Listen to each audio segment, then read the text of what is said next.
भाई लोग आज का स्मैकडाउन देखकर तो मेरा दिमाग ही सुन्न हो चुका है। रैंडी ऑर्टन के मिस्ट्री कॉलर का राज फाइनली आज खुल चुका है और वो कोई और नहीं बल्कि एक ऐसा कमेंटेटर है भाई जिसको तुम हमेशा देखते थे। जी हाँ, आपने सही पकड़ा, ये पैट मैकेफी होने वाला है। लेकिन क्या कुछ हुआ? आखिर पैट मैकेफी कैसे रिवील हुए और स्टोरी लाइन में क्या डेवलपमेंट हुई है? और भाई आज पैट मैकेफी की WWE में ऐसी खौफनाक वापसी हुई है कि देखकर तुम कहोगे वाह क्या कचरा किया है। पैट मैकेफी ने माइक पकड़कर जो पाइप बम फोड़ा है भाई साहब, उन्होंने रेसलर्स और भाई WWE की धज्जियां उड़ा दी। और भाई कमेंट ये मत करना कि वीडियो कब डालो, क्योंकि मैं ये भी बताने वाला हूँ कि आखिर मैं वीडियोस डालूंगा कब से। तो इस वीडियो को पूरा जरूर देखना क्योंकि रेसलमेनिया 42 से पहले जो बिल्डअप है आज का काफी ज्यादा इंपॉर्टेंट है तुम्हारे जानने का। तो चलो वीडियो को फटाफट स्टार्ट करते हैं। शो की शुरुआत होती है रैंडी ऑर्टन की धमाकेदार एंट्री से और बंदा एंट्री के बाद अपने ही होम टाउन में धड़ाकेदार बेइज्जती मार देता। रैंडी ऑर्टन ने साफ कर दिया कि रेसलमेनिया 42 में वो 15वीं बार चैंपियन बनने वाले हैं। जहां भाई सब लोग बोलते हैं कि मैं ये सब अपने फैंस के लिए कर रहा हूँ, वहीं रैंडी ऑर्टन ने भाई हील टर्न में उल्टा बोल दिया कि वो ये सारी चीजें अपने लिए कर रहे हैं और साथ ही साथ फ्रंट रो में बैठे अपने परिवार के 6 लोगों के लिए कर रहे हैं। भाई ऑर्टन ने कोडी के साथ माइंड गेम खेले। वाइपर भाई अपने प्रोमो में आगे बोलते हैं कि भाई कोडी ही वो इंसान है जिन्हें द रैंडी ऑर्टन को वाइपर बनने और अपने अंदर की आवाज सुनने की परमिशन दी थी। भाई आगे स्टेफनी मैकमैन का नाम आता है और रैंडी ऑर्टन बोलते हैं कि भाई उन्होंने सही बोला था, कोडी कभी मुझे हरा सकता ही नहीं। रैंडी ऑर्टन ने सरेआम कह दिया कि कोडी किलर है ही नहीं, लेकिन साथ साथ उन्होंने ये भी साफ कर दिया कि उनके अंदर का जो जानवर अब जग चुका है वो कभी सोने वाला ही नहीं है। यानी इसका मतलब साफ है रैंडी ऑर्टन का हील टर्न काफी लंबा चलेगा दोस्तों। भाई ऑर्टन की ये सारी बातें सुनकर कोडी रोड्स का खून खौल गया और अंत में उनकी एंट्री फाइनली हो ही गई और भाई रिंग में आते ही बिना कोई बातचीत किए सीधा ब्रॉल स्टार्ट हो जाता है। भाई शुरू में कोडी रोड्स ने तो भाई जमकर पीटा रैंडी को। भाई रैंडी को कॉर्नर में ले गया वो भाई दहमुक्का,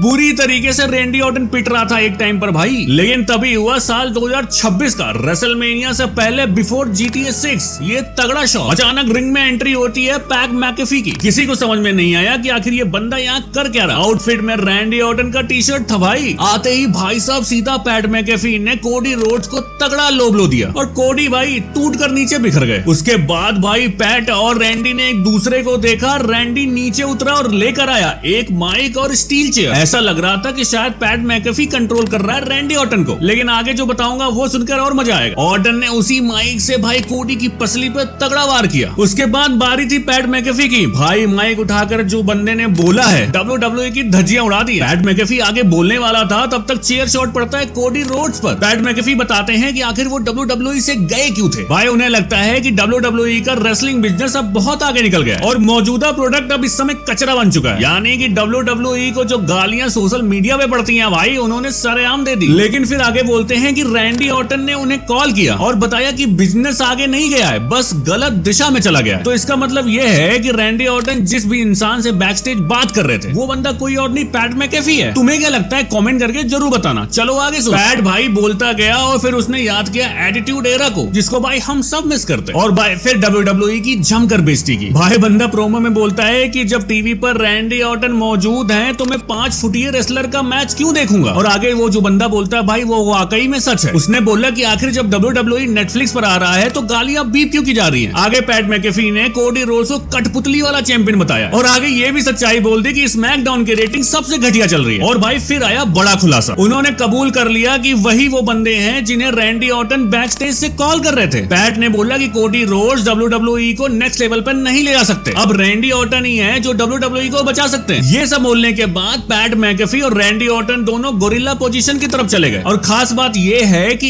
इस बारी कैमरामैन गोरिल्ला पोजीशन तक गया। भाई साहब ये रेसलिंग नहीं गैंग वॉर बन चुकी है। तो दोस्तों ये बताओ तुम्हारा दिमाग हैंग हुआ या फिर नहीं, कमेंट करके जरूर बताना और वीडियोस आएंगी रेसलमेनिया वाले वीक में। तब तक के लिए बाय बाय।